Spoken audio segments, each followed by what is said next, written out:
were not blind. They were not blindly imposed. Similarly, the export constraints which we brought in were again trying to make sure the supply and demand balance happens. You don't export away something and then import it again, causing double whammy.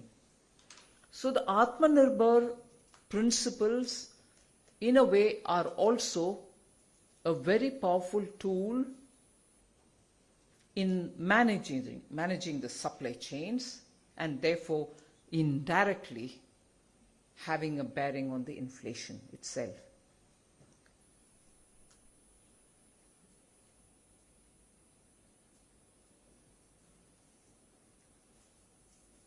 I did clearly say that the monetary policy and its focus on inflation control has been very sacrosanct, has been going through decades, evolving through decades. And at one point in time, we thought that is the solution for containing inflation. I say it with a certain sense of responsibility. Yes, it is one of the tools. But sometimes, like for instance in India, leave the policymakers, if you were to talk to people who are on the ground, who are actually the stakeholders of the Indian economy, they would say, particularly in a situation where we are in now, where economic growth will have to be unfettered.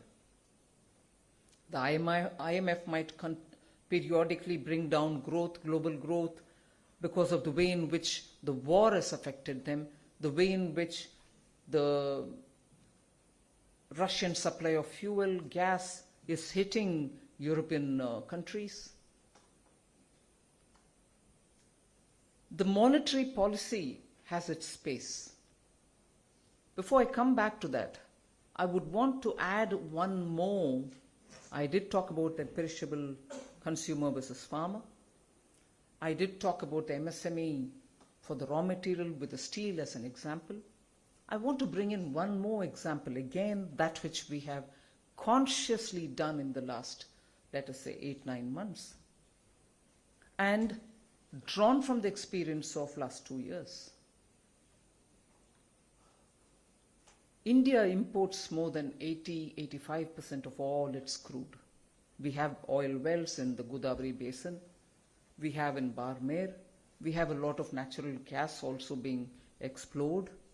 But we import more than substantial amount of crude. There was a time, of course, in 2020 when the prices of global crude went down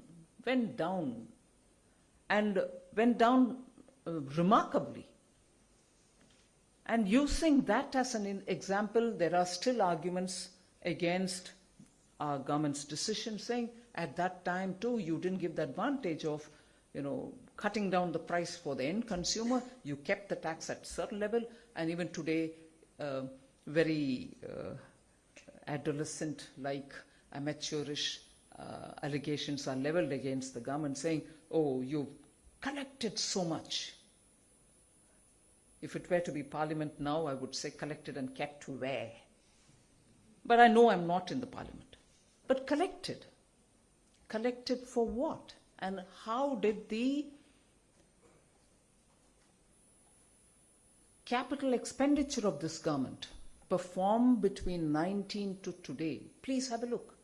The data is before you. Every budget we present the documents to show how budget was utilized department-wise.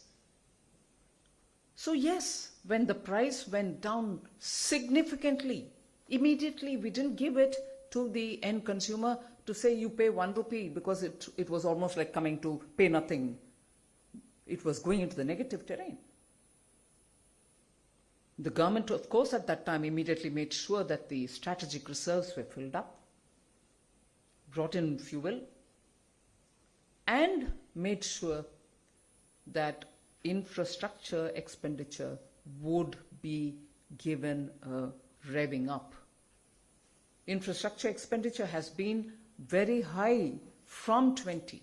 and had a 34% annual growth each year. This year having reached about 7.5 lakh crores.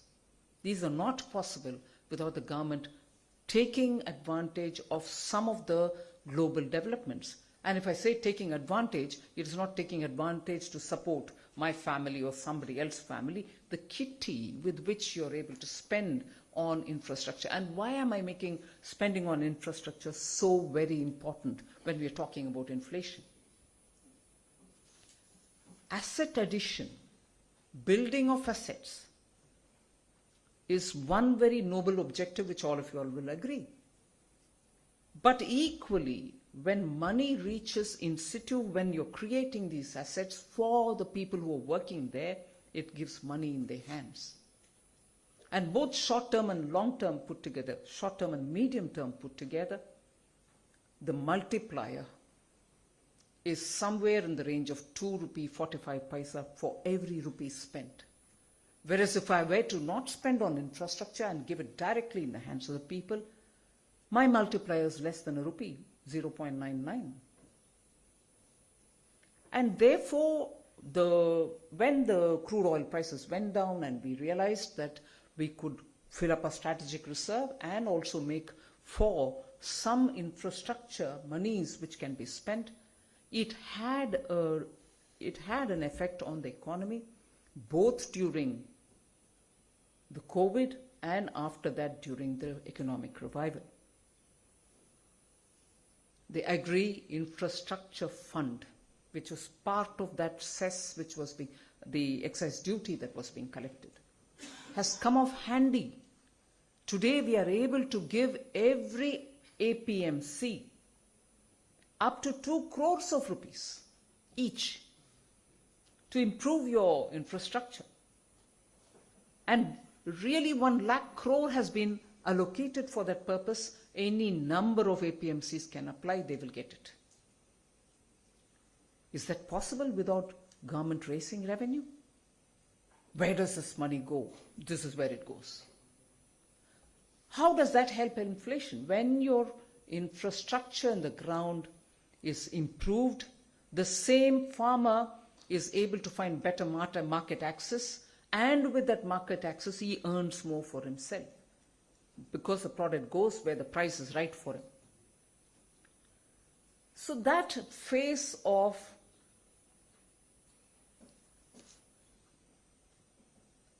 crude oil, buying of crude, supplying, and making sure the economy also benefits is seen through this route.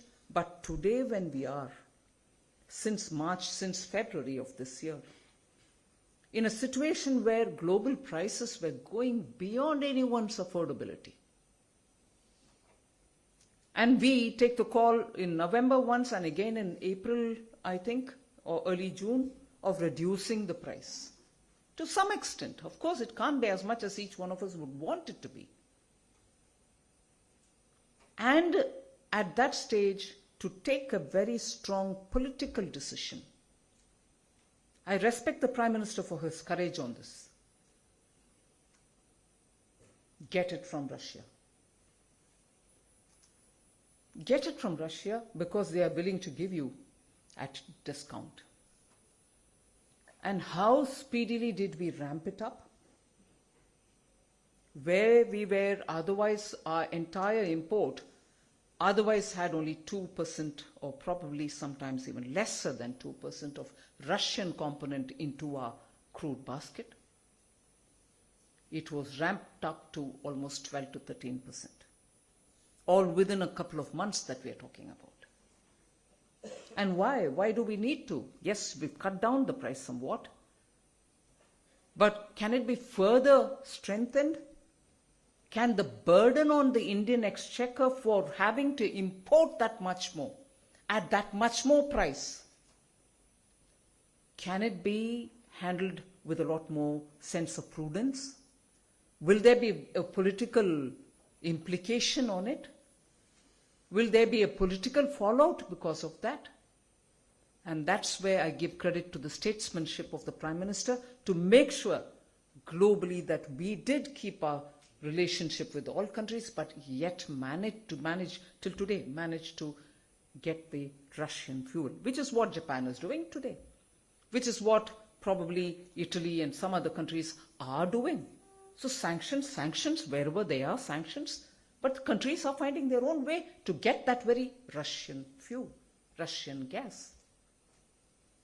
That also is a part of the inflation management.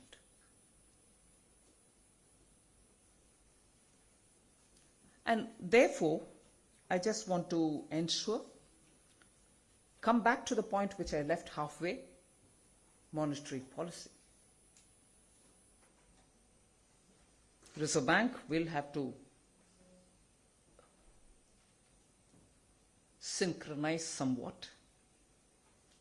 May not be as much synchronized as the other Western developed countries would do. I'm not prescribing anything to the Reserve Bank.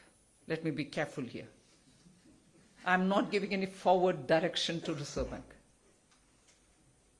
But it is the truth that India's solution to handling the economy, part of which is handling inflation also, is an exercise where the fiscal policy, together with the monetary policy, has to work. It can't be singularly left to the monetary policy, which has proved totally ineffective in many countries. In very many countries whose structures, whose economy's profile are so forming the basis for the monetary policy theory to rivet everything on interest rate management and say that's the final and potent tool to manage inflation. Economies are designed, economies are there, and the policy is designed in such a way that the monetary policy and the interest rate management is the only and only tool to handle inflation through the interest rate management. But no, I would say India's inflation management, the word taming inflation, or the word